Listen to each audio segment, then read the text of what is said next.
Anos de 1950 a 1960. O estilo rebelde.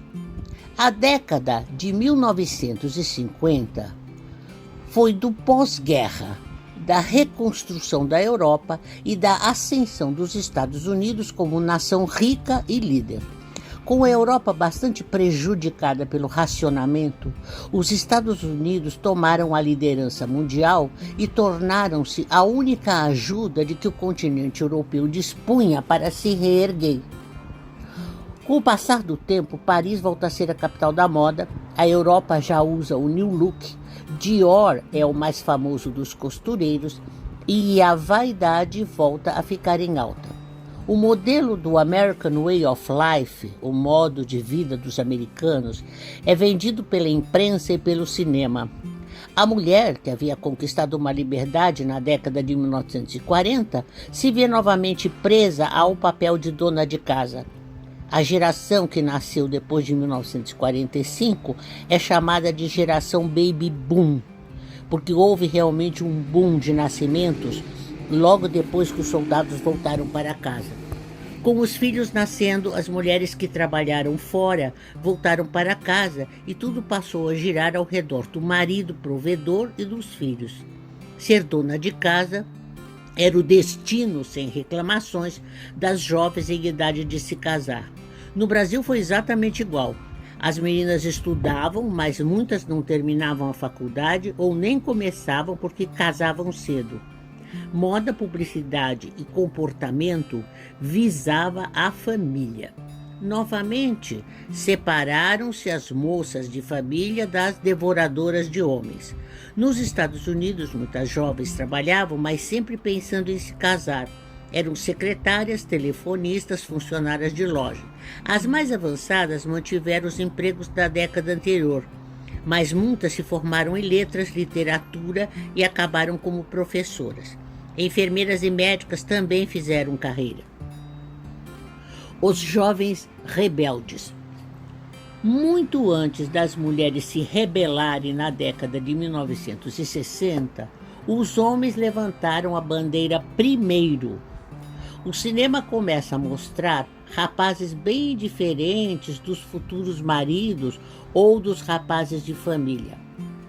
Eles faziam parte do grupo que não queria ser igual à geração dos pais, de cabelos gomalinados ou de cabelos cortados curtos à maneira militar. São rapazes que não querem mais se submeter aos padrões antigos. Eles contestam, brigam e se vestem muito diferente de seus pais. Começa então uma cisão entre o rapaz de família e o rebelde, que não chega a ser um marginal, mas era um jovem que os pais preferiam ver bem longe das filhas. Em 1951, Marlon Brando chega ao cinema com o filme Uma Rua Chamada Pecado, um clássico da Broadway, ao lado de Vivien Leigh. Era a contramão dos homens da época que faziam o tipo casa-trabalho. Brandon é um jovem brutamonte, sem escrúpulos, que seduz e maltrata uma mulher madura. Ele deu um show de interpretação e quando fez O Selvagem, em 1953, usando uma jaqueta de couro sobre a camiseta, botas, calça jeans e boné, transformou-se no ícone da juventude. Vestido daquela forma, montado na motocicleta, era o ideal de atitude dos jovens que estavam se rebelando dos antigos valores. A partir daí, o jeans e a camiseta com blusão de couro e botas de cowboy se tornou uma roupa predileta dos rebeldes que gostavam de ser identificados daquela forma. Cabelos com topete em desalinho, não tinham tatuagem, faziam a barba e não eram criminosos. Era uma atitude vestir-se daquela forma. A polícia os perseguia, porque iam promover corridas de carros ilegais, rachas, como se diz no Brasil, correndo riscos e arriscando a vida das pessoas. Então, em 1955, chega às telas um jovem chamado James Dean. Ele vinha da TV, onde atuou em pequenos papéis como coadjuvante em seriados entre 1951 e 1955. Ele fez 3 filmes, todos rodados em 1955. Vidas Amargas, Rebelde Sem Causa e Assim Caminha a Humanidade. Um excelente ator, era um rebelde na vida real e virou uma lenda, pois faleceu aos 24 anos em setembro de 1955, quando, em excesso de velocidade, bateu seu Porsche em outro carro e morreu na hora. Foi o primeiro ator a ser indicado para um Oscar pós-mortem. Seu último filme, Giant, Assim Caminha a Humanidade, estreou depois de sua morte. Conquistou Hollywood, mas não teve tempo de usufruir a glória de uma longa carreira como Marlon Brando, que era seu amigo. Montgomery Clift era outro ator que podia ser enquadrado na lista dos rebeldes. Tinha um ar atormentado e melancólico. Já era veterano de atuação porque estreou na Broadway aos 13 anos de idade e ficou no teatro até os 23 anos, quando estreou nas telas em Rio Vermelho, em 1948, ao lado de John Wayne. Era homossexual e isso causou problemas com os colegas homofóbicos como John Wayne. Mas esse tipo de assunto jamais era encarado de frente pela mídia ou pelos produtores e diretores de Hollywood. Eles simplesmente fingiam que não existia a opção sexual dos atores e atrizes e mantinham os papéis homem-mulher. O grande sucesso de Montgomery Clift foi o filme Um Lugar ao Sol, ao lado de Elizabeth Taylor, em 1951. Ele era um homem muito bonito e excelente ator que conquistou uma legião de fãs. Para completar, em 1954, um cantor chamado Elvis Presley surgia. Seu modo de mexer os quadris rendeu-lhe o apelido de Elvis Pelvis. Em 1956, já era um sucesso internacional que levava os fãs aos delírios. Usando um uniforme rebelde de blusão com topete alta, dança sensual e uma voz incrivelmente boa, conquistou as garotas que ficavam em delírio ao vê-lo nos shows. Essa jovem rebeldia masculina duelava com a juventude boazinha, que Hollywood mostrava também com uma grande aura de ingenuidade nos grandes musicais, nas comédias românticas e grandes dramas. Pat Boone, um cantor romântico que agradava a família toda, tinha uma voz fora de série e muita simpatia. Seu repertório deixava as meninas suspirando. Era bonito e seu jeito de menino de família era o que Hollywood buscava para contrabalançar a rebeldia que crescia a olhos vistos. Pat Boone mantinha-se no topo do hit parade e foi sucesso internacional.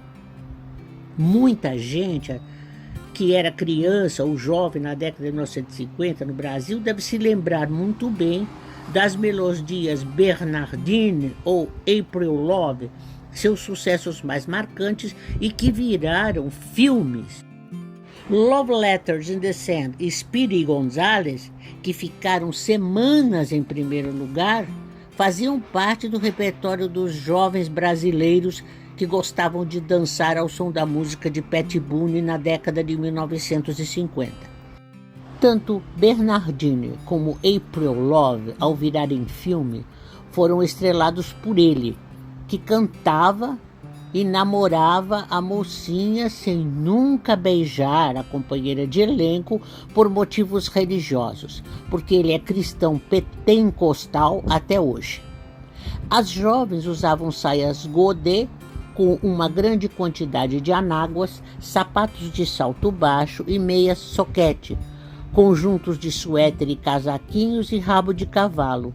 Surge então a palavra teenager, adolescente, para definir essa geração que já não era mais criança, mas ainda não chegava a ser adulta.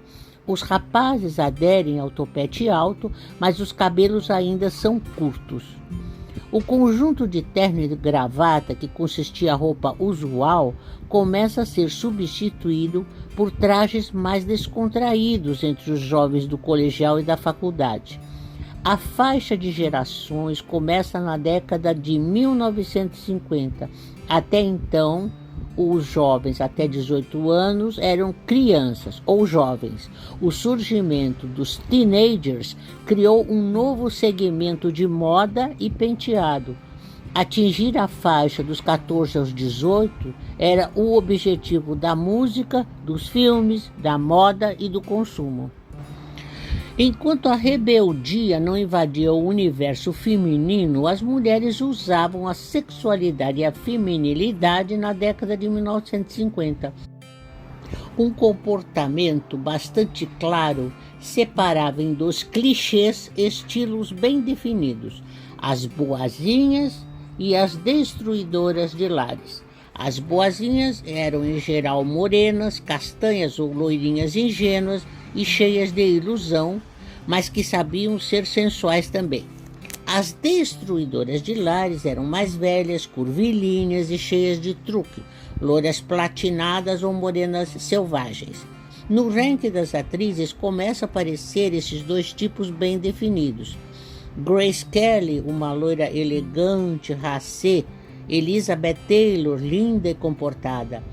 Audrey Hepburn, em A Princesa e o Plebeu, quebrou os tabus com as sobrancelhas grossas e o ar de menina. Colocá-la ao lado do veterano Gregory Peck foi o achado do estúdio. O filme foi um sucesso e Audrey se tornou uma das favoritas do cinema. Podemos notar que o conceito de beleza começa a dar lugar às mulheres menos fabricadas, mas que são naturalmente muito bonitas também. As feias continuavam com seus papéis característicos, bem longe das estrelas brilhantes, glamourosas e sensuais. Os filmes românticos e de época também faziam muito sucesso. Duplas como Deborah Kerr e Stuart Granger deram muito certo. Os cenários, o guarda-roupa desses filmes são suntuosos e a trilha sonora começa a ser vital na importância. Os mais bonitos e marcantes musicais foram feitos na década de 1950. Cantando na Chuva e Um Americano em Paris, considerados até hoje obras-primas, não só pela atuação, mas pelas trilhas sonoras, costumam ser exibidos até hoje na TV. Gene Kelly foi o substituto natural de Fred Astaire e seus filmes eram comédias leves com números incríveis de dança. Debbie Reynolds, Donald O'Connor, Leslie Caron são os atores dançarinos que trabalham com ele. Foi uma época de sonho pós-guerra, onde a música, a dança e as trilhas sonoras dos filmes faziam parte com a mesma força dos atores que as interpretavam. Era o auge do American Way of Life. Sid Charisse era o par perfeito de Gene Kelly, excelente bailarina, morena, alta, com um par de pernas espetacular, fez vários filmes como estrela e como convidada, em alguns musicais. Essas estrelas dançarinas tinham que maquiar o corpo todo para que a pele ficasse perfeita em qualquer de suas performances. Não podia manchar a roupa de seus parceiros de dança. Foi mais um dos desafios para os químicos e visagistas da época. Mas a maquiagem evoluía cada vez mais. Esther Williams era uma campeã de nado sincronizado californiana que chamou a atenção da Metro-Goldwyn-Mayer. Seu primeiro sucesso foi em um filme chamado Escola de Sereias, em 1944. O fato de estar mais dentro da água do que fora forçou o Max Factor a criar uma gama de maquiagem à prova d'água para manter a jovem sereia sempre bonita e seus closes subaquáticos. Mas não foi só a maquiagem que ajudou Esther Williams nos filmes. Os maiôs desenhados para ela nos filmes foram diretamente para as prateleiras das lojas. Eram de látex, um tecido elástico, mais ou menos como os trench de hoje, que modelava o corpo. Uma novidade que as mulheres adoraram. A marca Catalina foi durante muitos anos ligada aos maiôs dos concursos de Miss. Uma empresa chamada Woodbury Soap Company, de Albany, Nova York, fundada em 1870, foi a primeira a usar o sexo para vender seus produtos com o slogan "A skin you love to touch", uma pele que você adora tocar. Esse slogan, criado em 1916, marcou seus sabonetes até a década de 1940 e 1950. E a Woodbury Soap foi a primeira companhia a colocar uma mulher despida em seus anúncios. A propaganda, conhecida como The Sun Bath, o banho de sol, foi fotografada por Edward Steichen, e o sabonete agora é enriquecido com filtro solar. Atrizes famosas da década de 1950, como Elizabeth Taylor, Esther Williams, Leslie Caron, fizeram propaganda do produto. A maquiagem está em seu auge e as teens já se arriscam a colocar um batom rosa clarinho longe dos pais. Quem chamava a atenção dos rapazes eram as atrizes mais sensuais. Foi uma época de modeladores com cintura fina e busto bem grande, roupas ajustadas no corpo e decotes. Os seios passam a ser o foco e as atrizes procuram evidenciá-los. Jane Mansfield era superdotada e aproveitava seus atributos naturais para se apresentar com decotes enormes. O cinema europeu do pós-guerra nos trouxe o neorrealismo italiano e as atrizes que causaram furor pela beleza selvagem e a nudez em várias cenas de seus filmes. Silvana Pampanini, Gina Lollobrigida e Sophia Loren invadiram as telas e criaram seguidoras apaixonadas.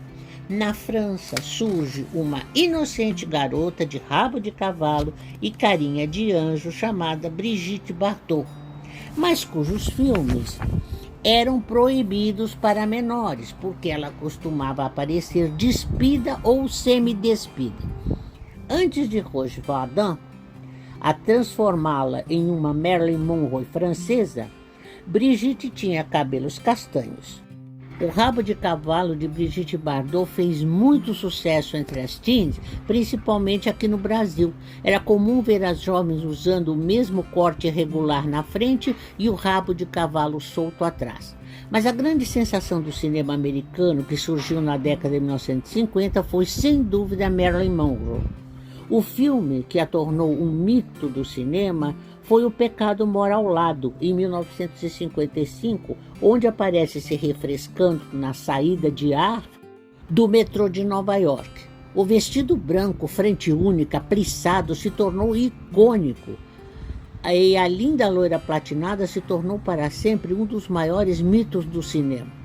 Marilyn Monroe é a loira que não tem consciência do que provoca nos homens, sensual, mas completamente ingênua e inocente. Essa linda mulher provocou uma onda de loiras platinadas de vestidos vermelhos, frente única, plissados, boca escarlate e olhos marcantes e sensuais. As mulheres queriam ser como Marilyn e os homens a desejavam, acima de tudo, mas preferiam casar com as moças do tipo de Grace Kelly.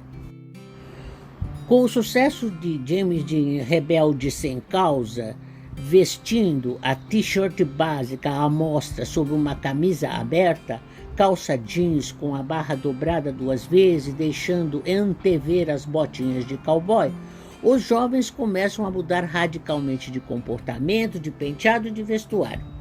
Os curtos cabelos militar dão lugar aos mais longos com topete arrumado. O ar entediado do ator também fica na moda. Foi o momento do jovem enterrar a gravata e o terno que ainda era usado a partir dos 15 anos. Essa delinquência juvenil estava mais ligada à contestação dos valores antigos do que realmente à bandidagem.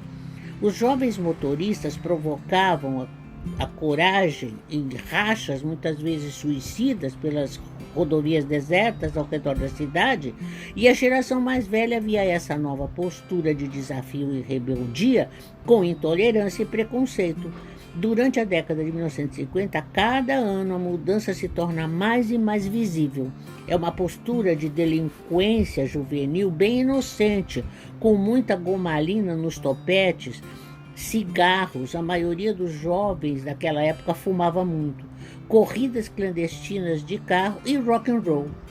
As moças de família evitavam os rebeldes.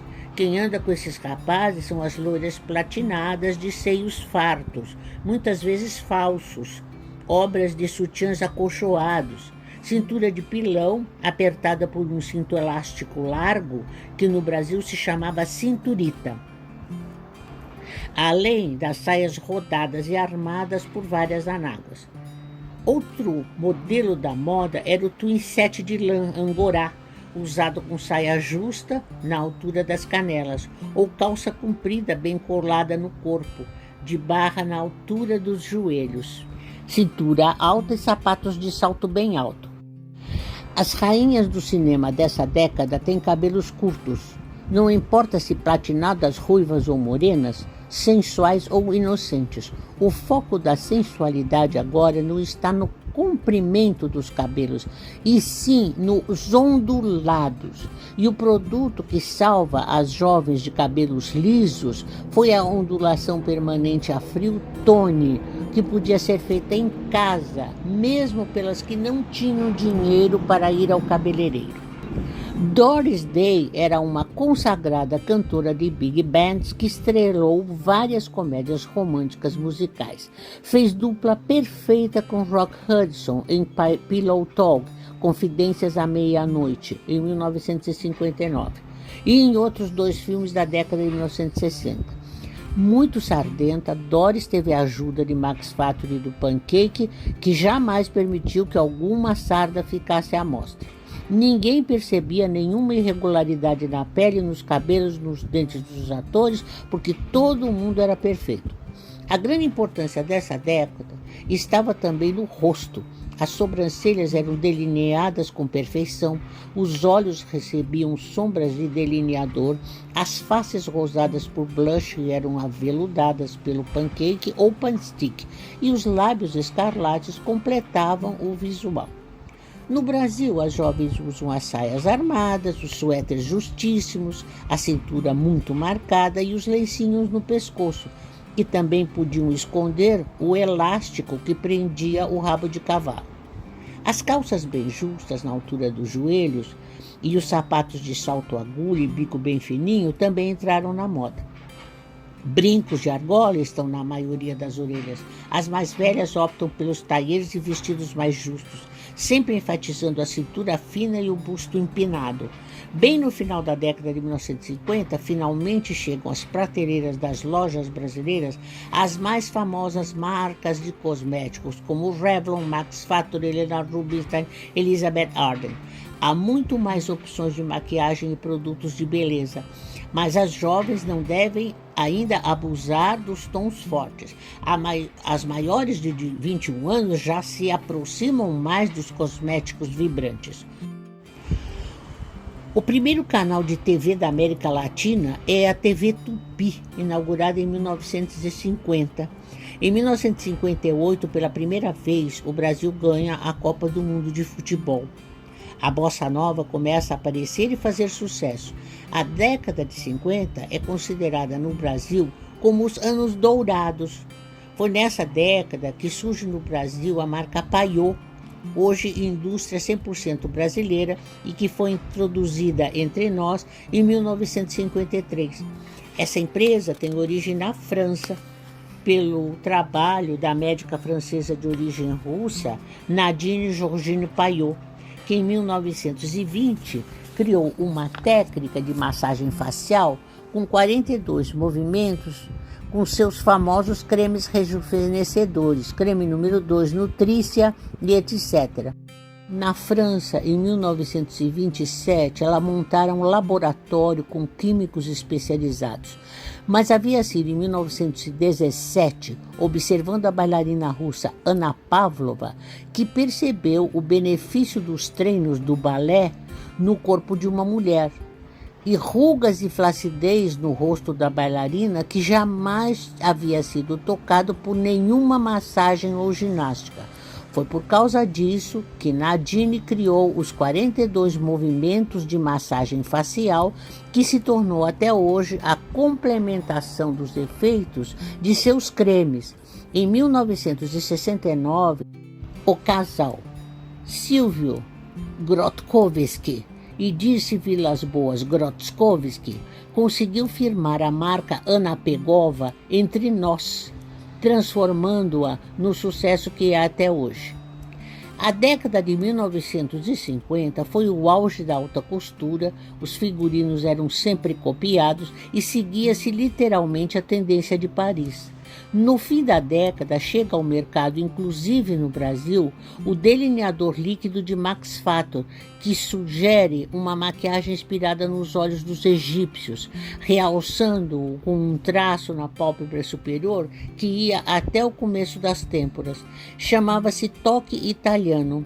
A inspiradora desse visual era uma beldade do cinema italiano chamada Virnalise, cujos olhos amendoados ficavam perfeitos com um novo estilo de maquiagem. A Europa e seus mitos. No Brasil, não era só o cinema norte-americano que ocupava as telas.